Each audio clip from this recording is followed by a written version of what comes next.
రాష్ట్రంలో red book రాజ్యాంగంతో ఈరోజు రాష్ట్రంలో ఎమర్జెన్సీ తరహా పరిస్థితులు ఈరోజు రాష్ట్రంలో నెలకొని ఉన్నాయి అని చెప్పడానికి రాష్ట్రంలో జరుగుతా ఉన్న అనేక ఘటనలన్నీ కూడా ఇవాళ రాష్ట్రంలో ఉన్న ఎమర్జెన్సీ పరిస్థితులను కంటికి కనపడేట్టుగా చూపిస్తాయి. ఆశ్చర్యం కలిగించే విషయాలు నేను అడుగుతా ఉన్నాను. ఇదే చంద్రబాబు నాయుడు గారి ప్రభుత్వాన్ని అడుగుతా ఉన్నాను, చంద్రబాబు నాయుడుని అడుగుతా ఉన్నాను.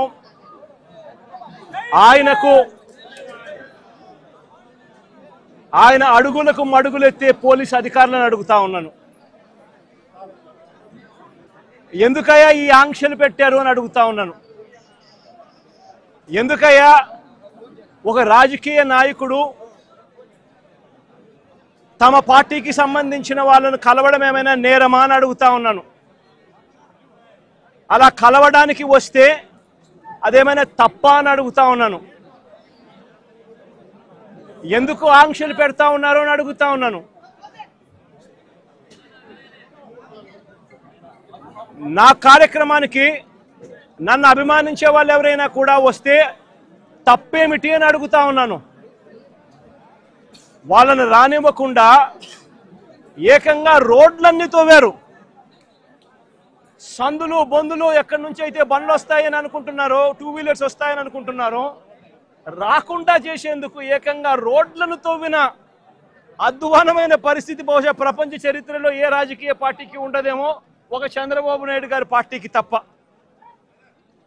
నిజంగా ఒక ప్రతిపక్ష నాయకుడిని చూసి చంద్రబాబు నాయుడు ఇంతగా భయపడతా ఉన్నాడంటే నిజంగా చంద్రబాబు నాయుడు గారు ఎక్కడైనా బావి చూసుకొని దుంకాలి.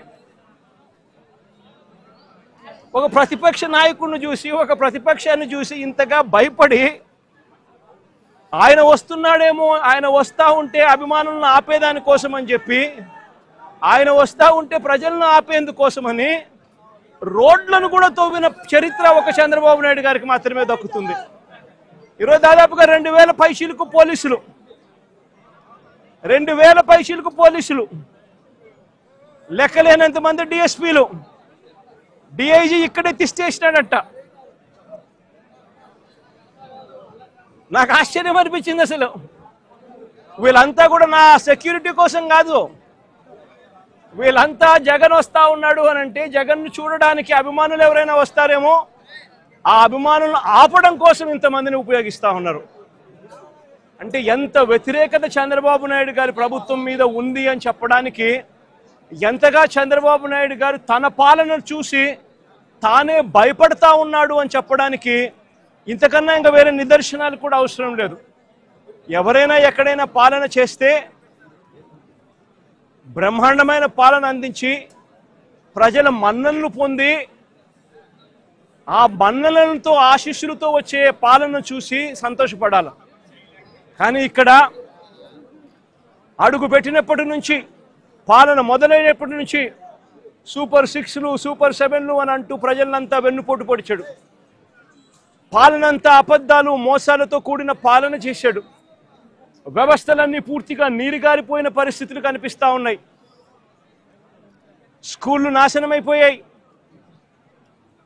విద్యా దీవెన, వసతి దీవెన అందక 6 క్వార్టర్స్, 6 త్రైమాసికాలు ఫీజులు అందక, విద్యా దీవెన, వసతి దీవెన అందక పిల్లలు చదువులు మానేస్తా ఉన్న పరిస్థితులు, నాడు నేడు ఆగిపోయిన పరిస్థితులు, గోరుముద్ద అన్నది రోజుకొక మెనూతో పిల్లలకు ఆహ్లాదకరమైన తిండి అప్పట్లో వస్తూ ఉంటే ఈరోజు స్కూళ్ళల్లో తిండి తినాలంటే భయపడే పరిస్థితులకి పిల్లలు వెళ్ళిపోయిన పరిస్థితులు, నాడు నేడు పనులు ఆగిపోయిన పరిస్థితులు, ఇంగ్లీష్ మీడియం గాలి కొదిలేసిన పరిస్థితులు, టోఫుల్ అనేది 3వ తరగతి నుంచి